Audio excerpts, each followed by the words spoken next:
कहानी की शुरुआत होती है जर्मनी के एक स्कूल में। वहाँ एक अजीब सी घटना की पुलिस इन्वेस्टिगेशन चल रही थी। इसी बीच एक रहस्यमयी औरत स्कूल के सामने आई। उसने बाहर एक टेबल देखा जिसमें खून लगा हुआ था। सबसे अजीब बात ये थी कि पहले फ्लोर की दीवार में एक बहुत बड़ा छेद था। इसे देखकर ऐसा लगता था मानो किसी ने बहुत ज्यादा ताकत से इस टेबल को वहाँ से फेंका हो। वो औरत तुरंत स्कूल के अंदर गई और देखा कि एक छोटी लड़की कोर्ट में छुपी हुई थी। उस लड़की का नाम वेंडी है। उस लड़की के कान में हेडफोन्स लगे हुए थे। वो खुद को शांत करने के लिए गाने सुन रही थी। उस औरत ने अपना नाम डॉक्टर स्टर्न बताया। उसने कहा कि वो एक सरकारी साइकियाट्रिस्ट है और वेंडी को सुरक्षित जगह पर ले जाएगी। सालों बाद अब वेंडी एक वेट्रेस के तौर पर काम कर रही है। रोज सुबह वो अपनी दवा लेती है। वो अपने पति मार्स, जो कि एक सिक्योरिटी गार्ड है, और बेटे काल के साथ रहती है। उसकी जिंदगी वैसे ठीक है, लेकिन पैसों की बहुत तंगी चल रही थी। उन्होंने अपना घर खरीदने के लिए जो लोन लिया था वो उसकी EMI तक नहीं चुका पा रहे।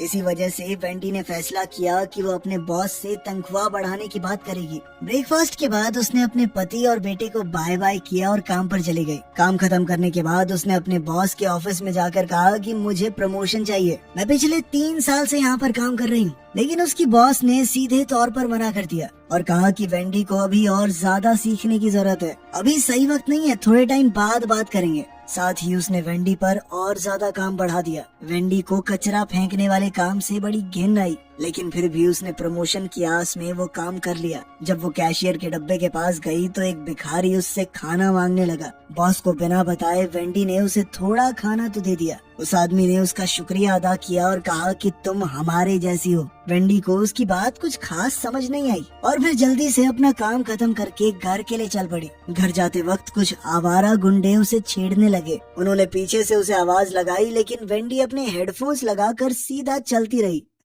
कुछ मिनट बाद वेंडी एक पुल को क्रॉस कर रही थी। तभी एक आदमी उसकी तरफ भाग कर आया। वेंडी को लगा कि ये वही पहले वाले गुंडे हैं, तो उसने अपना बैग घुमा के उस आदमी को मारा। लेकिन ये तो वही भिखारी निकला जिसे उसने खाना दिया था। उस भिखारी ने अपना नाम मेरिक बताया। मेरिक ने वेंडी से पूछा कि क्या तुम रोज अपनी दवाई ले रही हो? वेंडी हैरान हो गई कि इस आदमी को दवाइयों के बारे में कैसे पता। मेरिक ने बताया कि वो दवाई तुम्हारी ताकतों को रोक रही है। वेंडी को लगा कि ये भिखारी पागल है, लेकिन मेरिक ने अपनी बात साबित करने के लिए पुल से छलांग मार दी। वो नीचे रोड पर गिरा और उसे कोई चोट भी नहीं आई। वेंडी ये देखकर चौंक गई कि इतनी नीचे गिरने के बाद भी मेरिक को कुछ नहीं हुआ। और तभी अचानक से फुल स्पीड में आ रहा एक ट्रक मेरिक के ऊपर से चला गया। ये देखकर वेंडी को बहुत बड़ा झटका लगा। उसने इमरजेंसी नंबर पे कॉल किया और फिर तुरंत वहाँ से निकल गई। अगली सुबह वेंडी डॉक्टर स्टर्न के थेरेपी सेशन में गई, लेकिन उसने ब्रिज वाली बात नहीं बताई। सिर्फ इतना कहा कि उसने एक अजीब सा सपना देखा जिसमें उसके पास सुपर पावर्स थी। सिर्फ इतनी सी बात से डॉक्टर स्टर्न ने कहा कि तुम्हारी दवाइयाँ थोड़ी बढ़ानी पड़ेंगी।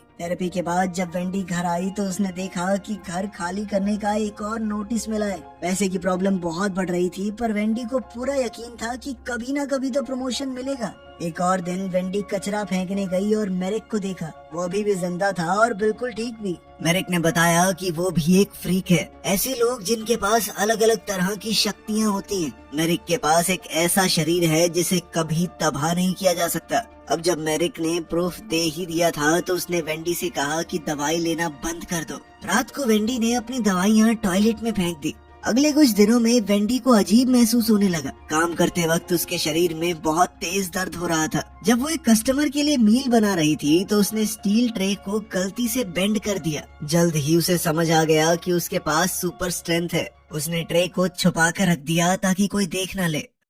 जब वो घर जा रही थी तो वही बदमाश गुंडे उसे छेड़ने लगे। वेंडी ने कहा कि मुझे अकेला छोड़ दो, लेकिन उनके लीडर ने वेंडी को धक्का दे दिया। वेंडी ने गुस्से में आकर उसे बड़ी आसानी से दूर फेंक दिया और जब बाकी लोगों ने भी हमला किया तो वेंडी ने सबको एक एक मुक्के में उड़ा दिया। पहली बार वेंडी को लगा कि वो आजाद और खुश है। अगली सुबह वेंडी बहुत खुश होकर अपना काम कर रही थी। तब डॉक्टर स्टर्न बिना बताए वहाँ आ गई और बोली कि वेंडी ने थेरेपी सेशन को मिस कर दिया। उसने वेंडी को उसकी दवाइयों का फायदा समझाया। वेंडी को शक तो हो रहा था, पर फिर भी उसने वादा किया कि मैं अगले हफ्ते से जरूर आऊंगी। डॉक्टर के जाते ही बॉस वेंडी के पास आई, हाथ में वही मुड़ी हुई स्टील की ट्रे पकड़े हुए। उसने वेंडी पर इल्जाम लगाया कि मुझे पता है तुमने किया होगा ये, और साथ ही कहा कि तुम्हारी सैलरी से पैसे काटूंगी मैं। इस बात से वेंडी को गुस्सा आ गया। उसने बॉस को शर्ट से पकड़ा और हवा में उठा लिया। अगर तूने मेरे पैसे काटे ना मोटी तो जिंदगी भर पछताएगी। इस हरकत से बॉस डर कर ऑफिस में भाग गई। इसके बाद वेंडी मेरिक से मिलने गई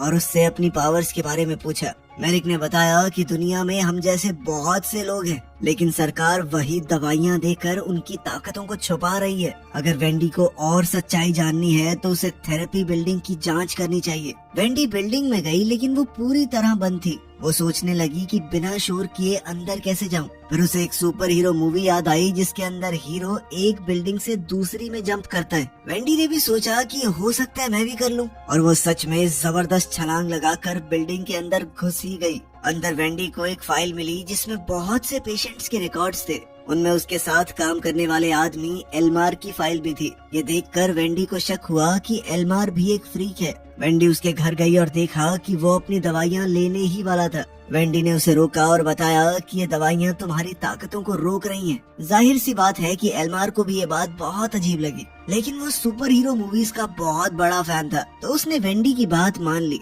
साथ ही वो अपने पिता और सौतेली माँ के साथ रहकर परेशान हो चुका था। वो लोग हमेशा उसे नीचा दिखाते रहते। अगर उसके पास सच में शक्तियाँ हैं तो हो सकता है घर में उसकी इज्जत बढ़ जाए। इसीलिए उसने वादा किया कि अब मैं दवाइयाँ नहीं लूंगा। एक और दिन बीत गया और अब वेंडी और भी ज्यादा ताकतवर और कॉन्फिडेंट महसूस कर रही थी। वो धम से बॉस के ऑफिस में घुस गई प्रमोशन मांगने के लिए, पर इससे पहले कि उसकी बॉस कुछ बोल पाती, वेंडी ने कहा कि हाँ थैंक यू मेरी पगार बढ़ाने के लिए, और मैं काम बहुत अच्छे से करूंगी। दिन के आखिर में वो एल्मार से मिली। उसने भी दवाइयाँ लेना बंद कर दिया था। उसने वेंडी के सामने ही एक लैंप उठाया और अपने दिमाग की ताकत से उसे ऑन कर दिया। दवाई बंद करते ही एल्मार को समझ आया कि उसके शरीर से बिजली निकलती है। यही है उसकी सुपर पावर। वो दोनों रात को बाहर गए बात करने के लिए, और उन्हें समझ आया कि बचपन से उनकी ताकतों को दबाया जा रहा है। एल्मार को तो अब यकीन हो चुका था कि उनकी ताकत भगवान का दिया एक तोहफा है, और उनके जैसे लोग कुछ बड़ा करने के लिए बने हैं, जैसे मार्वल्स के सुपर हीरोज। लेकिन वेंडी सबसे पहले अपनी पैसों की दिक्कत को सॉल्व करना चाहती थी। इसी वजह से जब वो लोग एक एटीएम के पास गए तो वेंडी ने उसे लात मार के खोल दिया और सारे पैसे निकाल लिए ताकि घर की ईएमआई भर सके। इसके बाद उसने एल्मार से कहा कि थोड़े पैसों से तो एंजॉय करना भी बनता है, और फिर दोनों एक नाइट क्लब में मजे करने चले गए। रात को वेंडी ने देखा कि कुछ लड़के एक लड़की को तंग कर रहे हैं, तो उसने आगे बढ़कर उनसे कहा कि वहाँ पीछे वाली गली में चलें क्या। जैसे ही वो लोग थोड़ी सुनसान सी जगह पर गए, वेंडी ने सबको पीट दिया। उसकी सुपर स्ट्रेंथ का मुकाबला वो लोग कहाँ कर सकते थे। एक लड़के ने फिर भी पीछे से हमला करने की कोशिश की, पर एल्मार टाइम पर आ गया और उसे बिजली का झटका देकर गिरा दिया। वेंडी ने इसके लिए एल्मार को शुक्रिया कहा और फिर दोनों अपने अपने घर चले गए। घर पहुंचकर वेंडी ने अपने पति को लिविंग रूम में सोते हुए पाया। वो जैसे ही उठा, वेंडी ने उसे लोन चुकाने के लिए पैसे दे दिए और फिर दोनों ने कुछ प्यार भरे लम्हे साथ बिताए। अगले दिन वेंडी अपने बेटे कार्ल को स्कूल से लेने गई और देखा कि 3 लड़के उसे परेशान कर रहे थे। उन बच्चों का लीडर वेंडी को आता देख उसका भी मजाक उड़ाने लगा, लेकिन बच्चों को कुछ करने के बजाय वेंडी ने बड़ी आसानी से उन तीनों की साइकिलें तोड़ दी। कार्ल नहीं जानता था उसकी मम्मी इतनी ताकतवर है। वो वेंडी की पावर देखकर हैरान हो गया। घर का पूरा कर्जा चुकाने के बाद वेंडी ने पूल को भरना शुरू किया ताकि अपने परिवार के साथ थोड़ा समय एंजॉय किया जा सके। लेकिन वेंडी को ये नहीं पता था कि क्लब वाले लड़के पुलिस में कंप्लेंट करने गए हैं और वो ये कह रहे थे कि सुपर स्ट्रेंथ वाली एक औरत ने उनके ऊपर हमला किया। पुलिस को पहले तो ये मजाक लगा, लेकिन फिर चीफ ने एक एक्सपर्ट को बुलाया। ये एक्सपर्ट कोई और नहीं बल्कि डॉक्टर स्टर्न है, जो कि उस औरत के बारे में और जानना चाहती है। इस बीच वेंडी एल्मार को मेरिक से मिलाने ले गई और एल्मार ने अपनी सुपर पावर दिखाई। उसके घर की सारी इलेक्ट्रिसिटी ऑन कर दी। वो तीनों एक साथ बैठकर बात कर ही रहे थे कि तभी मेरिक ने बताया कि और भी लोग हैं उनकी तरह, पर वो सभी एक साइकेट्रिक क्लिनिक के अंदर बंद हैं। यह सुनकर एल्मार ने फैसला किया कि वो सबको बचाएगा और पूरी दुनिया को सच दिखाएगा। लेकिन मेरिक को लग रहा था कि सब में रिस्क है। अगर पकड़े गए तो सरकार उन्हें भी बंद कर देगी। लेकिन वेंडी ने कहा कि वो कोई जानवर नहीं है, इंसान है। उनकी क्या गलती अगर वो ताकत के साथ पैदा हुए। उन्हें जिंदगी जीने का एक नया मौका मिलना चाहिए। जब बाकी दोनों का मन नहीं बदला तो मेरिक भी मदद करने को तैयार हो गया और क्लिनिक का रास्ता दिखाया। तीनों गाड़ी में निकल गए और एल्मार ने अपना सुपर हीरो कॉस्ट्यूम दिखाया। वो खुद को इलेक्ट्रोमैन बुला रहा था। उसने बाकी 2 के लिए भी कॉस्ट्यूम बनाए थे, पर मेरिक ने वो कपड़े पहनने से मना कर दिया और वेंडी ने सिर्फ लाल रंग के बाल पहन लिए। क्लिनिक पहुंचकर मेरिक और एल्मार ने बाहर वेट किया और वेंडी सिक्योरिटी गार्ड से बात करने गई। गार्ड ने कहा कि बिना परमिशन के कोई अंदर नहीं जा सकता, लेकिन वेंडी ने उससे फ्लर्ट करते हुए उससे बाथरूम का रास्ता पूछा और फिर बड़ी चालाकी से अंदर घुस गई। गार्ड ने जैसे ही मुड़कर देखा, वेंडी ने उसे बेहोश कर दिया और फिर डक्ट टेप से बांध दिया। अब सिर्फ कैमरास को बंद करना बचा था और एल्मार ने एक जबरदस्त झटके से पैनल को बंद कर दिया। पूरा डिफेंस सिस्टम बंद हो गया तो तीनों मिलकर पेशेंट्स को ढूंढने निकल पड़े, लेकिन वो ये नहीं जानते थे कि गार्ड होश में आ गया था। बंधा हुआ होने के बावजूद भी वो अलार्म बटन तक पहुंच गया और बैकअप बुला लिया। उधर वेंडी और उसके साथियों ने पेशेंट्स को ढूंढ लिया था, लेकिन तभी एक पुलिस वाला आ गया और बंदूक तान कर सबको सरेंडर करने के लिए कहा। वेंडी ने एक टेबल को उसकी तरफ धक्का दिया और झटके से पुलिस वाले ने गोली चला दी, जो कि मेरिक को लगी, पर उस पर कोई नुकसान नहीं हुआ। अलार्म बजने लगा और अब तीनों भागने की कोशिश करने लगे, लेकिन बहुत सारे पुलिस वालों ने बंदूक लेकर उन्हें घेर लिया। तभी बाहर जबरदस्त बारिश होने लगी और एल्मार ने उसका इस्तेमाल करके इलेक्ट्रिक चार्ज पैदा किया, जिसने सारे पुलिस वालों को बेहोश कर दिया। आखिरकार वो सब भाग निकले, लेकिन वेंडी थोड़ा घबराने लगी और उसने जल्दी से गाड़ी रोकने को कहा। उसे डर लग रहा था कि बिजली के झटके से पुलिस वाले मर तो नहीं गए। मेरिक ने एल्मार को डांटा अपनी ताकतों का लापरवाही से इस्तेमाल करने के लिए। एल्मार को उसकी आधी अधूरी सी बात समझ नहीं आई। वैसे भी वो मानता था कि ये ताकत भगवान ने उसे किसी मकसद के लिए दी है, और वेंडी को बहुत बुरा लग रहा था और उसने फैसला किया कि वो सब कुछ भूलकर अपने परिवार के पास लौट जाएगी।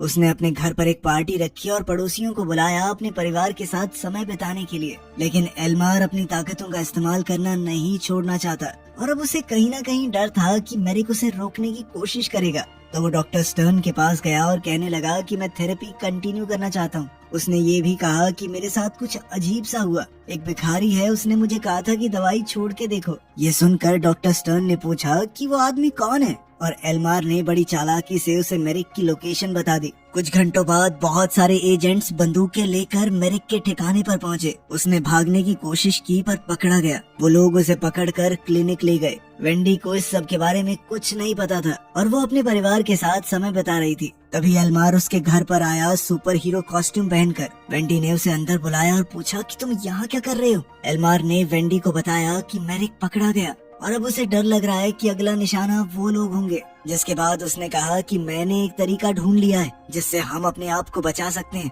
वो चाहता था कि वेंडी उसके साथ चले, क्योंकि अगर वो दोनों अपनी ताकत को जोड़ दें तो उन्हें कोई नहीं रोक पाएगा। वेंडी ने इसके लिए मना कर दिया क्योंकि वो किसी को नुकसान नहीं पहुंचाना चाहती और अपने परिवार को खतरे में तो बिल्कुल भी नहीं डालना चाहती। एल्मार को उसकी ये बात पसंद नहीं आई और वो गुस्सा होकर वहाँ से चला गया। उसने फैसला किया कि ये मेरी ताकत है, मैं चाहे इसका जैसे मर्जी इस्तेमाल करूं, कोई मुझे रोक नहीं सकता। उधर वेंडी के घर पर उसके पति ने उससे पूछा कि ये आदमी कौन था और क्या चाहिए था इसे। वेंडी अब सच नहीं छुपा पाई और बताया कि एल्मार एक तरह का सुपर हीरो है। लोग हम जैसे लोगों को फ्रीक्स बुलाते हैं क्योंकि हमारे पास ताकत है, लेकिन आज तक मेरे साइकाइट्रिस्ट ने मुझे जो दवाइयाँ दी उससे मेरी ताकत दब गई थी। मार्स को उसकी बात पर विश्वास नहीं हुआ और कहने लगा कि तुम्हें भ्रम हो रहा है, तुम अपनी दवाइयाँ नहीं ले रही ना टाइम पे। ये जानकर वो डॉक्टर स्टर्न को फोन करने लगा, लेकिन वेंडी ने उसे रोकने की कोशिश की। उसने हल्का सा धक्का दिया था, लेकिन उसकी ताकत बहुत ज्यादा थी। उसके इतने जबरदस्त धक्के से मार्स के हाथ में चोट लग गई। सभी मेहमान भी ये देखकर चौंक गए। उनका बेटा कार्ल भी पूछने लगा कि माँ आपने ऐसा क्यों किया। वेंडी को अपनी गलती का एहसास हुआ और वो घर से भाग गई। काफी देर तक सोचने के बाद उसने एल्मार से मिलने का फैसला किया। एल्मार इस वक्त अपने घर पर ही था। उसके पिता उससे बात करने आए और कहा कि मैं थक गया हूँ अपने बेटे को अपनी जिंदगी बर्बाद करता देखकर। बाहर जाओ, कुछ काम करो, क्या सारा दिन ये कॉमिक बुक्स पढ़ते रहते हो। एल्मार ने भी अपने मन की बात कही। उसने बताया कि मेरी माँ के मर जाने के बाद मैं तरसता रहा आपके प्यार के लिए, लेकिन उसके बदले मुझे हमेशा सिर्फ आपकी डांट मिली और जिंदगी में कुछ करने का प्रेशर। आपने कभी पूछा मैं क्या करना चाहता हूँ। ये सुनकर उसके पिता को बुरा लगा और उन्होंने उसे सॉरी कहा। दोनों एक दूसरे के गले लगे, ऐसा लगा सब ठीक हो गया है, लेकिन अभी भी एल्मार के मन में गुस्सा भरा पड़ा था। उसने अपने मन में भरे हुए सालों पुराने गुस्से की वजह से अपने पिता को मार डाला। उसी वक्त वेंडी वहाँ पहुँच गई और ये देखकर डर गई, लेकिन एल्मार को इससे कोई फर्क नहीं पड़ा। उसने कहा कि हम दोनों खास हैं, हम पैदा हुए हैं इस दुनिया पर राज करने के लिए। लेकिन वेंडी ये सब नहीं चाहती थी। वो वहाँ से जाने लगी, पर एल्मार ने उसे रोक दिया और बिजली का झटका देकर बेहोश कर दिया। कुछ घंटों बाद वेंडी एक कमरे में बेड पर बंधी हुई जागी। उसके पास डॉक्टर स्टर्न बैठी थी। वेंडी ने भागने की कोशिश की पर डॉक्टर ने कहा कि मैं सिर्फ तुम्हें बचा रही हूँ, खासकर उस पुरानी घटना के बाद। वेंडी को याद आया जब वो स्कूल में अपनी माँ के साथ प्रिंसिपल ऑफिस में गई थी। प्रिंसिपल ने उसके हेडफोन्स ले लिए थे। इस बात से वेंडी को बहुत गुस्सा आ गया। उसने अपनी ताकत से टेबल को प्रिंसिपल की तरफ धकेल दिया और प्रिंसिपल दीवार तोड़कर टेबल के साथ ही बाहर जा गिरा। ये सब याद करके वेंडी को बहुत बुरा लगा। डॉक्टर स्टर्न ने उससे कहा कि तुम्हें ट्रीटमेंट की जरूरत है ताकि तुम दूसरों को नुकसान न पहुंचाओ। इसके बाद डॉक्टर स्टर्न ने मार्श से भी बात की कि उन्हें अपने बेटे का चेकअप भी करवा लेना चाहिए कि कहीं उसके अंदर भी ताकत तो नहीं आ गई। वेंडी अब डॉक्टर की बात मानने लगी और क्लिनिक में और ज्यादा जाने लगी। दिन गुजरने लगे और दवाई के इफेक्ट से वेंडी कमजोर होने लगी, लेकिन अब वो अपनी ताकत से खुद ही डरने लगी थी। रात को जब नर्स उसे दवाई देने आने वाली थी तब एल्मार वहाँ आ गया। उसने वेंडी को एक म्यूजिक प्लेयर दिया, बिल्कुल वैसा ही जैसा बचपन में उसके पास था। उसने कहा कि अपनी असलियत को अपनाओ और यहाँ से निकल चलो, लेकिन वेंडी ने मना कर दिया और मदद के लिए चिल्लाने लगी। इतने में एल्मार वहाँ से चला गया और बोला कि एक दिन तुम मेरे पास जरूर आओगी। कुछ मिनटों बाद पूरे शहर में ब्लैकआउट हो गया। पावर प्लांट में कोई दिक्कत आ गई थी। उस वक्त मार्स और काल घर पर ही थे जब किसी ने दरवाजा खटखटाया। दरवाजा खोलते ही एल्मार सामने आया। मार्स ने उसे पहचान लिया और कहा कि चले जाओ यहाँ से। जब एल्मार प्यार से नहीं गया तो मार्स ने उसे मुक्का मार दिया, लेकिन एल्मार ने कहा थोड़ा शांत रहो और हाथ बढ़ाकर कहा कि उठाओ मुझे। उधर क्लिनिक में पावर कट से सारे लॉक खुल गए थे और लोगों ने इधर उधर भागना शुरू कर दिया। वेंडी भी जल्दी से वहाँ से निकली क्योंकि उसे अपने परिवार की फिक्र हो रही थी, लेकिन डॉक्टर स्टर्न गार्ड के साथ उसे रोकने आ गई। गार्ड वेंडी को पकड़ने गया पर मेरिक ने आकर गार्ड को गिरा दिया। डॉक्टर स्टर्न ने गार्ड की बंदूक उठाई और वेंडी पर तान दी। घबराहट में गोली चल गई जो कि मेरिक को जा लगी। दवाइयों की वजह से उसकी ताकत काम नहीं कर रही थी और वो वहीं पर गिर पड़ा। ये देखकर वेंडी को बहुत गुस्सा आया और उसने गुस्से में डॉक्टर को धक्का दे दिया, लेकिन बेचारा मेरिक इस घाव से बच नहीं पाया। मरने से पहले उसने वेंडी से कहा कि सच दुनिया को बताओ, उन्हें पता होना चाहिए हमारे बारे में। वेंडी घर भागी और देखा कि एल्मार काल के साथ खड़ा था। उसके आसपास स्लॉट कार का ट्रैक लगा है जिससे एल्मार बिजली से उसे मार सकता है। एल्मार ने फिर से वेंडी को ऑफर दिया कि मेरे साथ चलो, हम मिलकर दुनिया पर राज करेंगे, लेकिन वेंडी ने मना करते हुए उस पर हमला बोल दिया। लेकिन अभी वेंडी की ताकत पूरी तरह से वापस नहीं आई थी। एल्मार ने उसे मारकर दूर उड़ा दिया। वेंडी बाथरूम के पास गिरी जहाँ पर मार्स भी तारों में फंसा हुआ था। उसने वेंडी की तरफ बिजली के झटके को सोखने वाले रबड़ ग्लव्स फेंक दिए। अब वेंडी जल्दी से ग्लव्स पहनकर एल्मार पर हमला करने लगी। उसके जोरदार धक्के से एल्मार खिड़की से सीधा पूल में जा गिरा। उसके शरीर में उस वक्त काफी बिजली थी और पानी में गिरते ही उसके अपने ही शरीर में शॉर्ट सर्किट हो गया और वो वहीं पर मारा गया।